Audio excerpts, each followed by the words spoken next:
2020 թվականի հուլիսի 14-ի երեկոյան Բաքվի փողոցները ողողվեցին հազարավոր մարդկանցով։ Տավուշյան մարտերում կրած կորուստները, մասնավորապես գեներալ Փոլադ Հաշիմովի մահը, առիթ դարձան աննախադեպ մի բողոքի ալիքի, որի նմանը Ադրբեջանը չէր տեսել տասնամյակներ շարունակ։ Հազարավոր մարդիկ, խախտելով խիստ կարանտինային սահմանափակումները, լցվել էին փողոցներ եւ վանկարկում էին «Ղարաբաղը մերն է», «Վերջ կարանտինին», «Մահ հայերին», «Սկսենք պատերազմ» եւ այլ լոզունգներ։ Այդ գիշերվա ամենատարօրինակ դրվագը ցուցարարների ներխուժումն էր Ադրբեջանի Միլլի Մեջլիսի շենք։ Մի երկրում, որտեղ ոստիկանական վերահսկողությունը չափազանց խիստ է, իսկ ցանկացած ընդդիմադիր շարժում ճնշվում է րոպեների ընթացքում,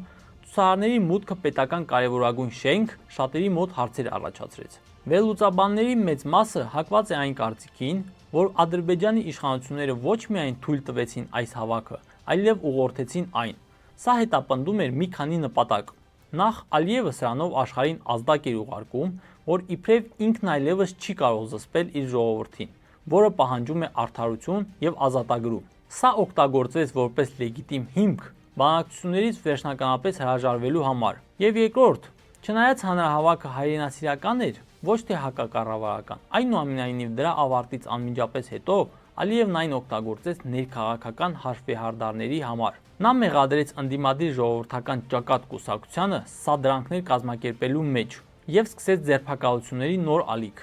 Իսկ Հայաստանում Տավուշյան հաղթանակը ընդունվեց մեծ ոգևորությամբ։ Նիկոլ Փաշինյանը հուլիսյան մարտերը որակեց որպես հայկական բանակի հաղթանակ եւ ապացույց, որ հայկական կողմը տիրապետում է իրավիճակին։ Սարդարապատում տեղի ունեցավ հանդիսավոր արարողություն, որի ժամանակ 71 զինծառայողներ պարգևատրվեցին մարտական խաչ շքանշաններով,